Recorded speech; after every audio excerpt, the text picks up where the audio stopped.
Forward fam, kid, big boss Fabo, we back with a video, and of course, let me guess, it's a Corona video. Yes, so it's the #1 trending video as of today. Dr. Anthony Fauci says everything else is on the table to fight spread of coronavirus. So basically, what that means is everything may go out the window. You know what I'm saying? Anyways, now I don't really know what that necessarily means. So from everything that I am, absorbing and accumulating from everything that's going on, that means essentially is that there may be taking, any variety of extremes in order to, keep the general population, public safe. If that's quarantining everybody, if that's shutting everything down, the whole economy crashes, we got another recession. That's the extent that they're willing to go to in order to make sure that everybody's safe. So in this video, it dropped off the Face of the Nation channel about a couple hours ago, actually. And like I mentioned, it's the #1 trending video. So we're going to hop into it, see what homeboy got to say. And then we just going to give our commentary after. Be sure to like, comment, subscribe. Let me know what y'all think in the comment section below. And be advised that, stay safe, take precautions, do all that good stuff, And we've just learned that the UK is now advising against non-essential travel to the U.S. We turn now to Dr. Anthony Fauci, director of the National Institute of Allergy and Infectious Diseases at NIH. Dr. Fauci, thank you for making time. I know you're quite busy. You said this week, we are not at the peak, right, and this is going to get worse. How much worse? Yeah. What are the numbers? Well, I can't give you numbers because it's really going to depend on the effectiveness of our response. And our response, if you just leave the virus to its own devices, it'll go way up like we've seen in Italy. That's not going to happen if we do what we're attempting to do and are doing. And how do we get ahead of it? Well, the way you get ahead of it is that as I try to explain to people, that I want people to assume that I'm over, or that we are overreacting. Because if it looks like you're overreacting, you're probably doing the right thing. Because we know from China, from South Korea, from Italy, that what the virus does, it goes, percolates along, and then it takes off. So what we've got to do is a couple of things, and we're doing it. One is preventing new infections from coming in, hence the travel restriction. And the other is doing containment and mitigation within the country. And it is correct that the infections are going to go up. Our job is to make sure it doesn't do the maximum peak and actually blunts. Within that blunt, there will be many new infections. We want to make sure we don't get to that really bad peak.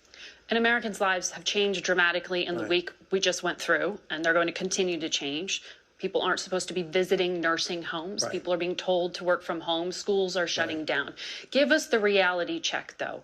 What is the mortality rate and what is the recovery rate? Right. Well, the issue is, if you look historically, right now in the United States, we're collecting data. It looks similar to what we've seen in some other places. If you look at the totality, China dominated that previously. The mortality was about 3%. I was about to say, I hope he's not beating around the bush for any kind of respiratory disease. But he gave us a number. If you look at the other countries, it's somewhat less.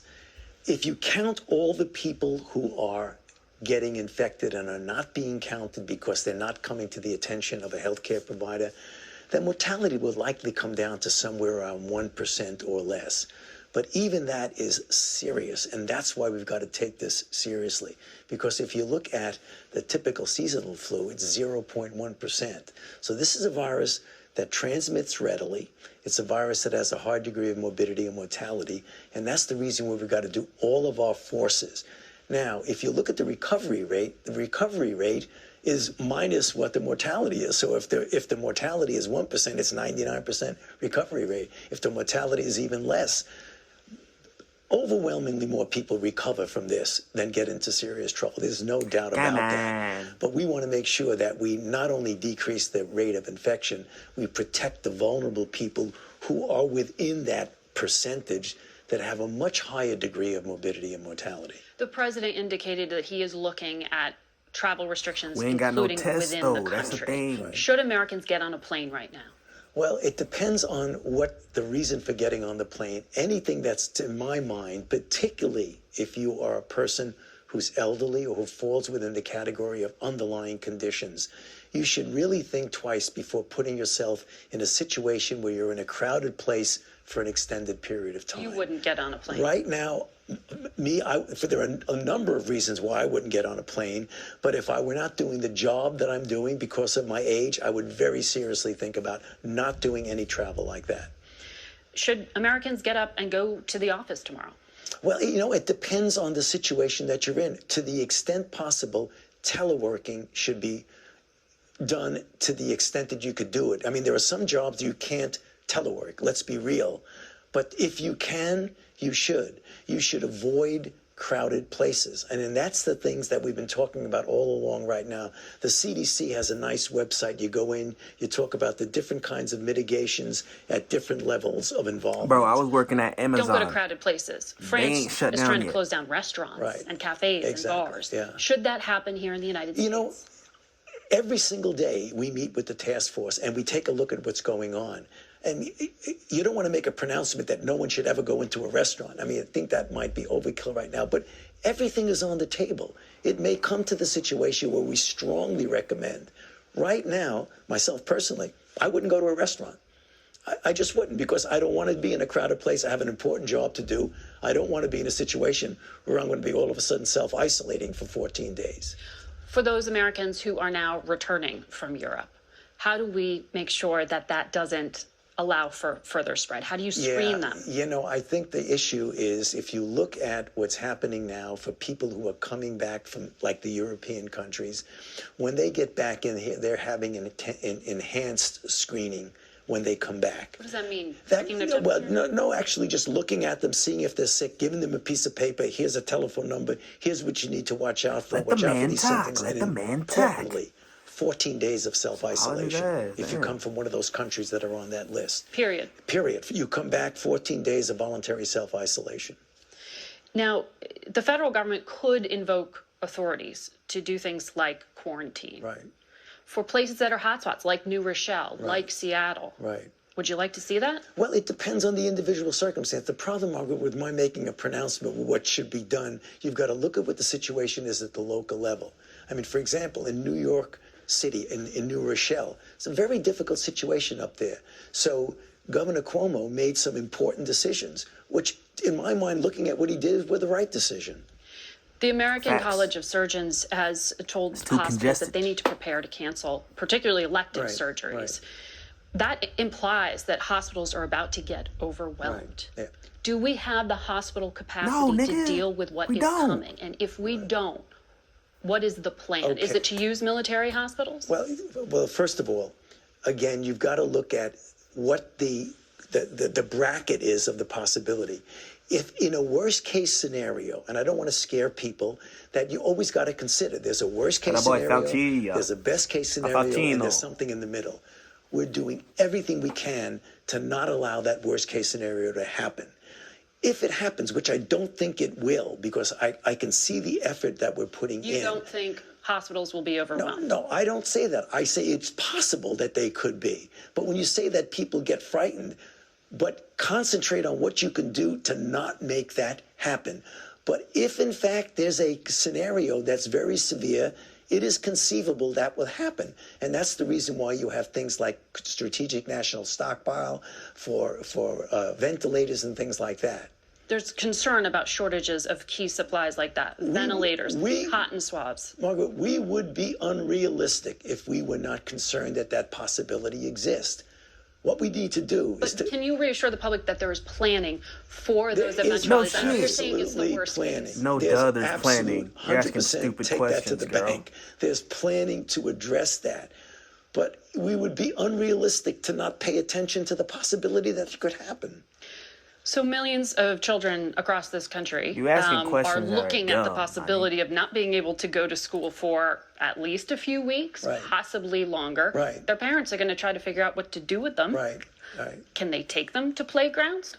Is that safe? Well, you know, it depends. If you have a bunch of kids in the playground, I don't think it's a good idea to congregate anybody anywhere to the extent that any age, period. Yes, of course, yes. Because there is that perception that if you're younger, you're not as at risk. Yes, you're indeed. But if a young individual, a child, gets infected, they may do perfectly well from a physical standpoint, but they may bring it home to a person who is susceptible. So we can't discount the issue of children need also to follow certain of these rules. So if I were standing next to someone who was later diagnosed with the coronavirus, Right. what do I do? Do I have to wait until I'm exhibiting symptoms, actually ill, before I can get a test? No. Right now, if you are in a high-risk situation, and remember, just being in the room, 6 feet apart or whatever from someone. Sitting having dinner, shaking hands. See, dinner's different. It depends. If you're having dinner for multiple hours with someone who has symptoms and finds out that that person is sick, that puts you in a higher risk. That's something that you really need to essentially hunker down, get a physician, call them up, get instructions of what to do. If you walk into a room and you find out 3 days later that somebody in that room was infected and was asymptomatic when they were infected, your risk is very low, very low. And in the circumstance I need that test, Right. when will it be available? I know you made the point. It's not just shipping them out, it's getting them operational. Exactly. How long before that happens? I would hope, based on what we've heard from the CEOs of the companies that are now getting involved, that they're going to be getting those tests out there in an easy way, not only to be out there, but to actually get them quite soon. They're talking within several days to a week to start to see it rev up. So that means testing within several days or a week? Right, but that doesn't mean you're going to be maximum, because nothing goes from 0 to maximum. So if the companies are going to get involved, the laboratory groups that do this for a living, when they get involved, it's going to go like this, so that you're going to start seeing tests more and more available until pretty soon they're going to be quite available. But in the next day or so, you're going to find people who are going to say, I wanted to get a test and I couldn't get it. That's going to happen. But the future, as opposed to looking back, the future is going to be like this, as opposed to the inhibitions we've seen before. Several days or a week. Again, That's your time frame. See, the problem with the pinning put a down number to on days, it, it's going to be gotcha if you don't have it in a Well, in a no, few days. we hear from Not a lot you. of viewers I on know. Twitter and elsewhere saying they're concerned about being able to get this. And they should be concerned. But what we can say, that now that we have the private sector involved, we're going to see an entirely different scene than we've seen There's no certainties when it comes to things Dr. like Fauci, this, bro. thank you for your time. Good to be with you. This is what I gotta say. This lady's asking stupid questions. She's trying to talk for the people, but there's no certainty or exactness. He can give estimates and ranges when it comes to the mortality rate, when it comes to the amount of tests, when it comes to essentially how the virus progresses for people that obtain it, bro. She wants all these answers. Oh, the people deserve answers type of, attitude. And every question you ask, there's no certainty to it. He can give you a guesstimate, and that's why I respect how we approach the answers. They're open-ended, but there was still a range or a solidified, point of attack or point of direction. So no people's gonna want to test. If it's a couple of days to a week for the test, cool. Guess what? We pull up and then all of a sudden there was a spike in sicknesses. You think that couple of days to a week range is gonna stay the same? No, it's not gonna stay the same. It's gonna spike because you're running out of tests. They're not able to cover the influx of sickness happening at the time that they're being able to produce tests, bro. You gotta think about things logically. No matter how scared you are, that's someone acting in fear. Like, but, bro, he don't got all the answers. All he's doing is, putting over a level slate, a clean slate, not necessarily trying to overexcite the people more than they need to be excited, man. Relax, let the man breathe, let him do his thing.